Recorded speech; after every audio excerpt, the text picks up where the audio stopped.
Coragem, coragem. Mude, mude. Mas comece devagar, porque a direção é mais importante que a velocidade. Sente-se em outra cadeira, no outro lado da mesa. Mais tarde, mude de mesa. Quando sair, procure andar pelo outro lado da rua. Depois mude de caminho. Ande por outras ruas, calmamente observando com atenção os lugares por onde você passa. Tome outro ônibus. Mude por uns tempos o estilo das roupas. Dê os seus sapatos velhos. Procure andar descalço. Alguns dias, tire uma tarde inteira para passear livremente na praia ou no parque e ouvir os cantos dos passarinhos. Veja o mundo de outras perspectivas. Abra e feche as gavetas com a mão esquerda. Durma do outro lado da cama. Depois, procure dormir em outras camas. Assista a outros filmes. Leia outros livros. Viva outros romances. Ame a novidade. Durma mais tarde, durma mais cedo. Escolha comidas diferentes, novos temperos, novas cores, novas delícias. Tente o novo todo dia. O novo lado, o novo método, o novo sabor, o novo amor, a nova vida. Tente. Oi, eu sou Alex, me considero carioca, mas não é da Gema. E esse é o Nomadiando.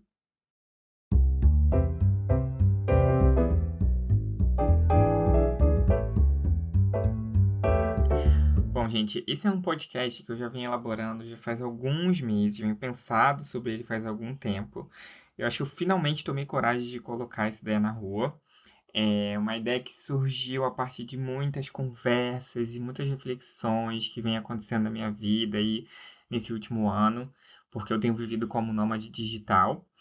E viver essa vida como nômade digital tem me ensinado demais, assim, sobre viver com equilíbrio, tem me ensinado demais sobre mim, principalmente.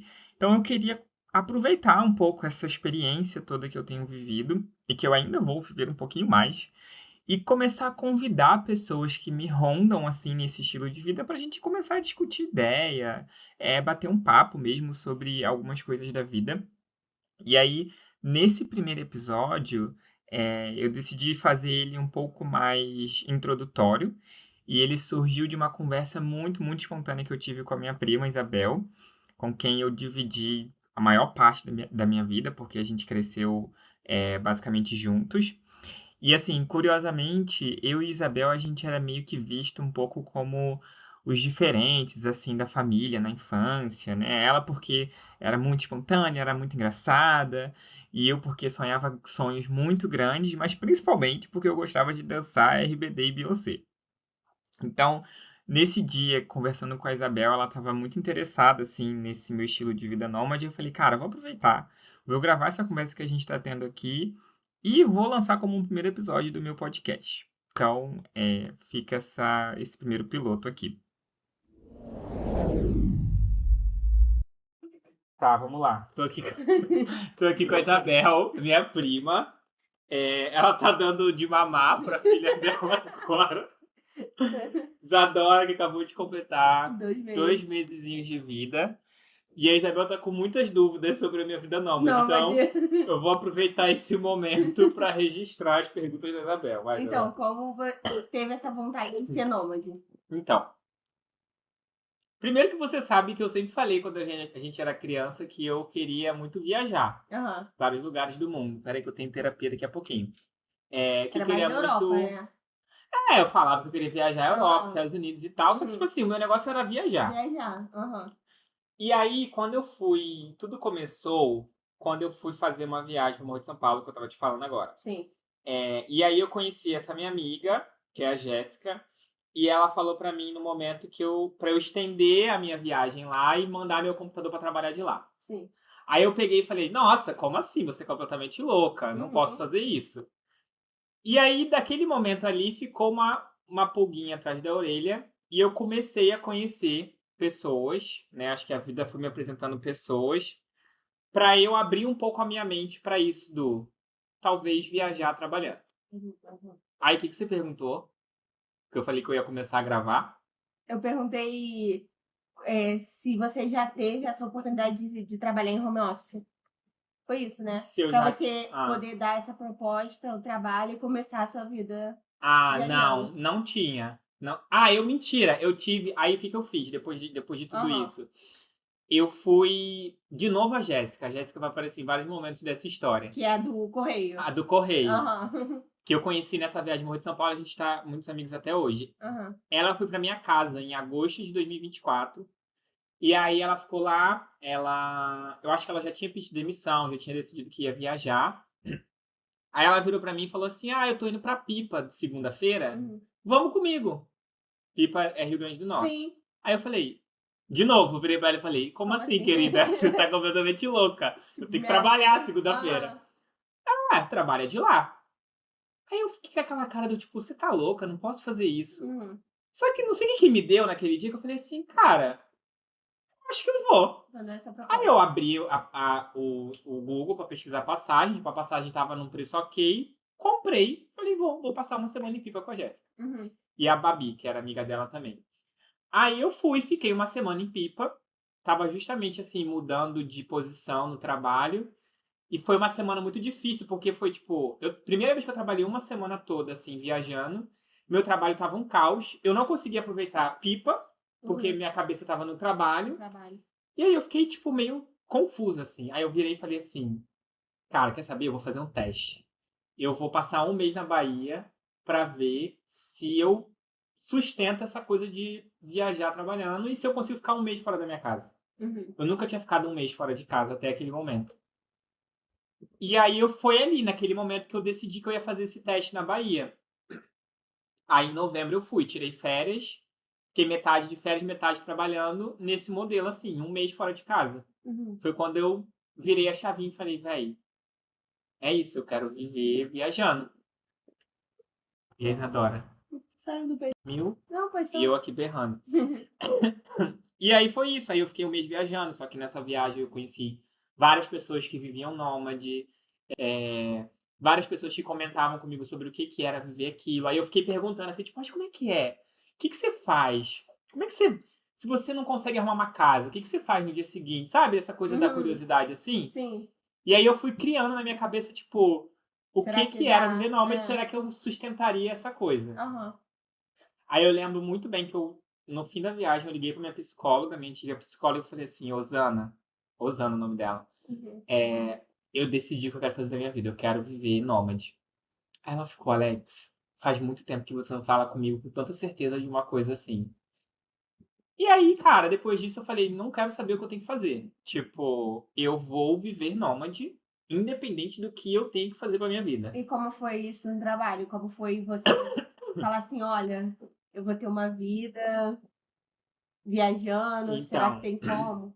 Essa parte da história é uma parte sensível. Mais complicada. Porque ninguém vivia remoto do meu time. Mas já tinham feito híbrido. Não, híbrido sim. Híbrido sim. Era híbrido, tipo, eu ia metade presencial e metade ficava em casa. Sim, mas 100% não. 100% não. Uhum. E aí eu falei com o meu chefe, falei, olha, é uma questão de saúde mental. E era, assim, eu tive crises muito, muito pesadas. Mas ele não falou assim, olha, infelizmente você vai ter que me apresentar um laudo. Não. Foi super... Ele foi muito parceiro, assim, até hoje. Eu sou muito grato a isso, a ele. Ele e o meu diretor.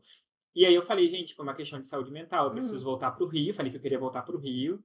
E eu realmente voltei pro Rio, pra ficar perto da minha família. Porque eu demorei muito, eu fiquei 3 anos morando em São Paulo, né? E eu demorei muito pra entender que o fato de eu estar doente era o fato de eu estar negando que eu não queria mais viver ali, entendeu? E aí... E você sabia que era por isso? Eu não sabia ainda, né? Eu descobri depois dessas coisas, vivendo. Ah, tá, entendi. Entendeu? Uhum. Aí eu falei pra ele, olha, a minha posição é uma posição de projeto, meus pares de outros lugares do mundo vivem trabalhando de casa, eu acho que eu, né, daria pra eu viver de casa também e ainda ainda trabalhar bem. Ele entendeu, falou, beleza, me dá um tempo, vamos tentar ver se funciona. Aí eu fiquei uns 3 meses ainda trabalhando presencial, né, tipo híbrido. Mas deu certo, porque realmente, tipo, dava pra fazer meu trabalho remoto. E eu tô há 1 ano fazendo. E, tipo, deu super certo, assim. Mas é uma coisa muito específica da posição que eu tô hoje, entendeu? Sim. Que é a posição de projeto. Se eu mudar de posição, acho que já não vai fazer mais sentido. Mas tudo isso pra dizer que eu decidi viver nômade foi uma coisa que começou em setembro de 2023, com a Jéssica falando pra mim: traz seu computador pelo correio e trabalha daqui. Uhum. E eu só fui efetivamente viver nômade em março de 2025. Então foi 1 ano e meio. E você não quer abrir mão disso? Não. Agora não. Agora não. Em algum momento eu acho que eu vou parar, porque eu Não tem como viver sempre viajando, né? Eu acho que tem, tá? Tem muita gente que Mas vive. aí, como é que você vai fixar, tipo, aquilo no lugar? Tipo, você encontrou alguém. Vou dar um exemplo. Você encontrou alguém. Essa pessoa mora e tem uma vida em tal lugar. Você estaria disposto a parar por ela? Então, é complicado. Porque em algum momento da sua vida pode acontecer. Pode acontecer amanhã, pode acontecer daqui a 1 ano, a 2 anos. Eu tenho Já 29 anos. isso? Eu tenho 29 anos. Não aconteceu até agora. Se acontecer daqui pra frente, eu vou ficar puto. Gente, mas pode acontecer. Pode acontecer, você é novo ainda. Eu sei. Nunca pensou sobre isso, em parar? Não, eu já pensei, eu penso. Porque como eu vivo viajando e muitas vezes eu fico tipo 1 mês num lugar... E você não se apega, até porque você conhece uma pessoa muito legal em um lugar e você logo já vai. Então, esse é o ponto, eu me apego. Você se apega? Esse é o E problema. como é que você consegue passar de um lugar pro outro? Porque você quer viver? Porque passa. Tipo assim, eu me apego porque eu... Você sabe que pode voltar também. E é isso, mas eu também não... Tipo assim, a pergunta que você fez, você pararia por alguém? Se ele te desse aquele, Não. veredito. Não, agora eu não pararia por ninguém. Agora não. Entendi. Agora eu não pararia por ninguém. Mas eu sei que em algum momento do futuro eu vou parar. Não por alguém, por mim. Por você. Porque eu vou querer construir alguma coisa com alguém. Com alguém, isso aí. Entendeu? Uhum. Mas, tipo assim, se eu encontrasse alguém muito legal agora, teria que ser destino. Porque eu ia falar, olha, eu preciso ir por um tempo. Mas vou voltar. E vou voltar. Se for do destino, a gente se encontra na minha volta. Se não for... Nossa, que profundo. É o que? Filme? Sua vida é um filme? Cara, Isabel, a minha vida é um filme. Eu tô falando sério, assim, tipo, é idiota falar isso. Mas quando eu olho pra minha vida hoje, a minha vida é um filme. Você pensa, eu tô há 12 meses sem uma casa, viajando por vários lugares, cada mês eu tô num lugar diferente, conhecendo gente nova. Faz sentido. Vivendo situações, às vezes, muito desconfortáveis, tipo, ficar doente sozinho. Tipo assim, se você gravasse o último ano da minha vida, daria um filme muito legal, velho. Entendeu? Mas passa rápido, né? Como você falou naquele dia no Instagram. Passa muito rápido. Passa muito rápido. Quando a gente tem uma rotina, é muito demorado, cara. É maçante. É maçante, às vezes é chato. É horrível. E você, tipo, todo dia é uma novidade. Todo dia é uma sensação boa. É como se a gente estivesse de férias todo dia. Tipo isso. Mas eu também preciso ter a minha rotina, Sim, entendeu? você tem sua responsabilidade, óbvio. Mas você consegue, você tem essa disponibilidade de trabalhar na praia. Um exemplo. Não. Isso não dá pra fazer, não. Não dá, não? Não, porque meu trabalho tem muita reunião. Me exige que eu esteja muito presente, sim. entendeu? Mas Entendi que era mais sistema. Não, eu tenho muita reunião. Eu realmente preciso, tipo, trabalhar de 9 às 6. Às vezes mais do que às 6. Sim. Então não é só aquela vida... Não é. Isso é uma boa pergunta. Porque eu acho que, tipo, as pessoas devem achar assim, nossa, o Alex tá em outro lugar, só tá vivendo. Não, gente, eu estou trabalhando de 9 às 6. Até porque você pode sair do nada na praia, eu falo, que momento, deve estar no computador lá. Não, amiga, eu tô de 9 às 6, eu tô numa sala, num quarto de algum lugar do mundo... com a cara do computador, mexendo no Excel ou discutindo algum tema com alguém. Responsabilidades, isso aí. Exato. Mas isso aí foi um tema de terapia pra mim, sabia? Porque eu fiquei tipo, nossa, como é que eu vou conseguir ir pra um lugar muito legal? Conseguir. Não consegui, mas tipo assim, como é que eu vou pra um lugar muito legal e eu fico de 9 às 6 na frente do computador trabalhando e eu não consigo aproveitar o lugar? Sim. Porque é isso, você tá aqui em São Pedro, aí você vai trabalhar de 9 às 6. É a mesma coisa que eu de 9 às 6 trabalhando, sei lá, em Canoa Quebrada, que eu tava no Ceará agora, entendeu? É a mesma vida que eu estaria vivendo aqui. Só que, quando passa das 6, eu posso ir ver um negócio diferente. No fim de semana eu posso conhecer gente nova. Sim. Esse é o diferencial. Em um lugar diferente. Exato. Sem precisar eu marcar umas férias pra ir lá. Sim. Entendeu? Esse é o benefício. É o benefício. Esse é o benefício. É bem legal. Mas... E fora que sábado e domingo você não trabalha. Exato, sábado e domingo eu tenho livre pra fazer o que eu quiser. Então você tá lá já se você quiser curtir. Esse é o ponto. Isso é muito legal. Uhum. Isso é muito legal. Mas, ao mesmo tempo, é muito desafiador.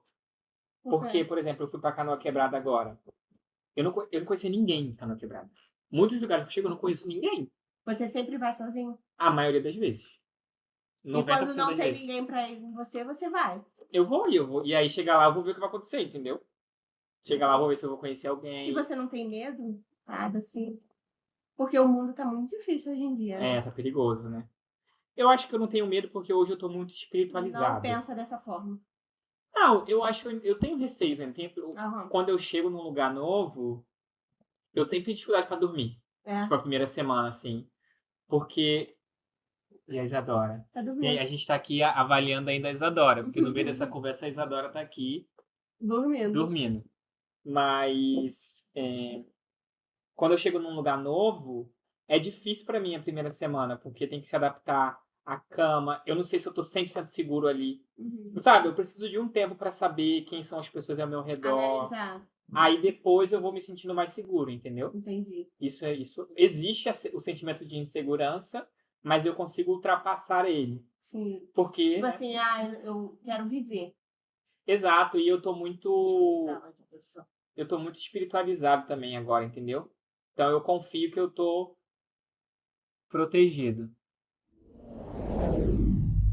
Bom, essa foi uma conversa sem programação mesmo. Eu queria trazer um pouco de clareza para as pessoas que estão vivendo num ritmo mais tradicional, né? Como que é essa vida de viajante, como funciona. E para mim é muito curioso, assim, como esse primeiro episódio acabou se consolidando com a Isabel. Foi algo muito natural e espontâneo, porque na minha perspectiva, eu tenho a sensação que a Isabel cresceu de um jeito muito livre, ela cresceu se escolhendo, bancando as escolhas que ela queria e, né, vivendo a verdade dela. Enquanto eu segui um caminho mais dentro das expectativas da sociedade, seguindo meio que as regras assim que as pessoas foram me impondo, né? Mais dentro do casulo. Então é muito simbólico esse reencontro com ela nesse momento da minha vida, porque reflete totalmente com isso que eu tenho vivido, né? Da vida nômade, de me reconectar com a minha versão mais honesta e verdadeira mesmo. E eu já tenho algumas ideias para outros episódios. Então, alguns mais voltados para reflexão e autoconhecimento, que é uma coisa que eu gosto muito, que eu tenho cada vez mais buscado aprender sobre. Falar um pouco sobre essa decisão, né, de viver nômade, que foi algo que me transformou demais, assim. Então, como eu bem falei nessa minha conversa com a Isabel, e eu acabei falando até de um jeito meio simples, né? Mas essa decisão de viver nômade, ela me transformou por completo, assim.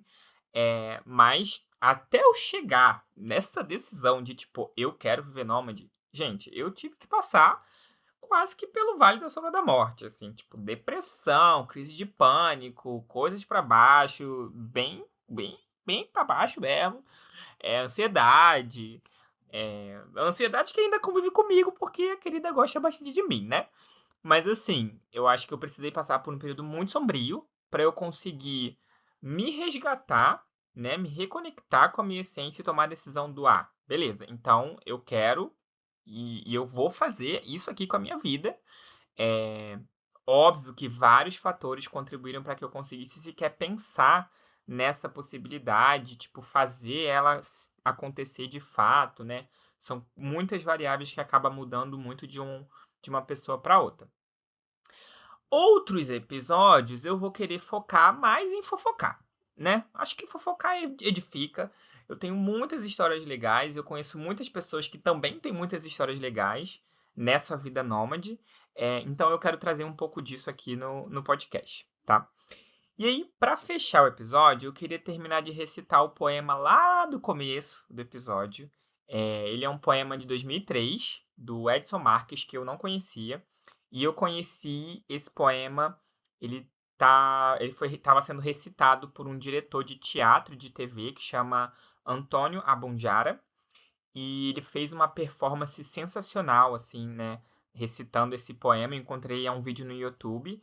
E aí é claro que eu vou deixar o link aqui para vocês irem assistir, né? A recitação original, porque vale muito a pena. E, na verdade, tudo que eu tenho encontrado do Antônio tem valido muito a pena para mim. Então, podem esperar muitas referências a ele por aqui. Mude, mude. Lembre-se de que a vida é uma só. E pense seriamente em arrumar um outro emprego, uma nova ocupação, um trabalho mais light, mais prazeroso, mais digno, mais humano.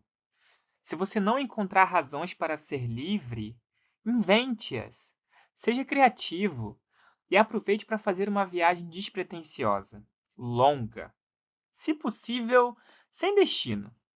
Experimente coisas novas, troque novamente, mude de novo, experimente outra vez, atue. Você certamente conhecerá coisas melhores e coisas piores do que as já conhecidas. Mas não é isso que importa. O mais importante é a mudança, porque se você tem mais medo da mudança do que da desgraça, você não impede a desgraça. A mudança, o movimento, o dinamismo, a energia, só o que está morto não muda. Repito, por pura alegria de viver, a salvação é pelo risco, sem o qual a vida não vale a pena.